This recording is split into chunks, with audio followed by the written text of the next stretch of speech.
ইরাকের একজন বিখ্যাত আলেম মালিক বিন দিনার একবার এক বিশাল মাহফিলে বক্তব্য দিতে দাঁড়ালেন।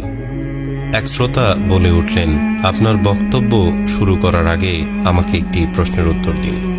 মালিক বিন দিনার তাকে প্রশ্নের অনুমতি দিলেন। বয়স্ক শ্রোতা বললেন, আজ থেকে প্রায় 10 বছর আগে আমি আপনাকে মাতাল অবস্থায় পড়ে থাকতে দেখেছি। আপনি সেই অবস্থা থেকে ফিরে এলেন কিভাবে এবং এই ওয়াজের ময়দানে আপনি কিভাবে এলেন? মালিক বিন দিনার কিছুক্ষণ মাথা নিচু করে রইলেন। তারপর বললেন, ঠিক বলেছেন, আমি সেই ব্যক্তি। শুনুন তাহলে। একদিন এক কদরের রাতে মদের দোকান বন্ধ ছিল। দোকানিকে অনেক অনুরোধ করে এক বোতল মদ কিনে বাসায় চলে আসলাম। বাসায় গিয়ে খাবো এই শর্তে। বাসায় ঢুকলাম। ঢুকেই দেখি আমার স্ত্রী সালাত আদায় করছে। আমি আমার ঘরে চলে গেলাম এবং বোতলটা টেবিলে রাখলাম। আমার 3 বছরের শিশু মেয়েটা দৌড়ে এলো। টেবিলের সাথে ধাক্কা খেয়ে মদের বোতলটি মাটিতে পড়ে গেল। অবুঝ মেয়েটি খিলখিল করে হাসতে লাগলো। ভাঙা বোতলটি ফেলে দিয়ে আমি ঘুমাতে গেলাম। সে রাতে আর মদ খাওয়া হলো না আমার। পরের বছর আবার লাইলাতুল কদর এলো। আমি আবার মদ নিয়ে বাড়ি এলাম। বোতলটা টেবিলে রাখলাম। হঠাৎ বোতলটার দিকে তাকাতেই কান্নায় বুক ফেটে গেল। 3 মাস আগে আমার শিশু কন্যাটি মারা গিয়েছে।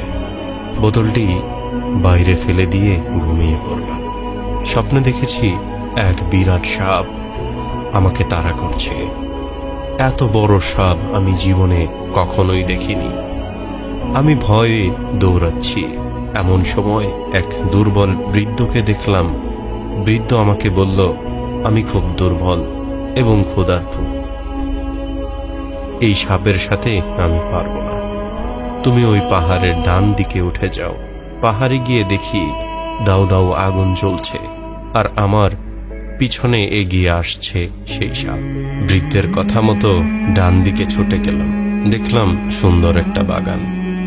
বাচ্চারা খেলছে। গেটে দারোয়ান দাঁড়িয়ে আছে। দারোয়ান আমাকে বলল, বাচ্চারা দেখো তো এই লোকটিকে, একে সাপটি খেয়ে ফেলবে, নয়তো আগুনে ফেলে দিবে। দারোয়ানের কথায় বাচ্চারা ছুটে এলো। তার মাঝে আমার মেয়েটাও ছিল। মেয়েটি আমার ডান হাত জড়িয়ে ধরে বাম হাতে থাপ্পড় দিয়ে সাপটিকে দূরে ফেলে দিল। অমনি সাপটি চলে গেল। আমি অবাক হয়ে গেলাম এবং বললাম, মা, তুমি এত ছোট আর এত বড় সাপ তোমায় ভয় পায়? মেয়ে বলল, আমি জান্নাতি মেয়ে, জাহান্নামের সাপ আমায় ভয় পায়। আব্বা, এই সাপকে তুমি চিনতে পারছো? আমি বললাম, না মা। আমার মেয়ে বলল, বাবা, এ তো তোমার নফস। নফসকে তুমি এত বেশি খাবার দিয়েছ যে সে আজ এত বড় এবং এত শক্তিশালী হয়েছে। সে তোমাকে আজ জাহান্নাম পর্যন্ত তাড়িয়ে নিয়ে এসেছে। মেয়েকে বললাম, পথে এক দুর্বল বৃদ্ধ আমাকে এখানে আসার পথ বলে দিয়েছে। সে কে? মেয়ে বলল, তাকেও চিনুনি? সে তোমার আত্মা, সে তোমার রূহ। তাকে তো কোনোদিনও খেতে দাওনি তুমি। সে না খেয়ে এতই দুর্বল হয়ে পড়েছে যে কোনো রকম বেঁচে আছে। সেদিন থেকে আমি আমার রূহকে খাদ্য দিয়ে যাচ্ছি আর নফসের খাবার একেবারেই বন্ধ করে দিয়েছি। চোখ বন্ধ করলে সেই ভয়াল রূপটি দেখতে পাই আর দেখি রূহকে, কত দুর্বল, হাঁটতে পারে না। ঝরঝর করে কেঁদে ফেললেন মালিক বিন দিনার।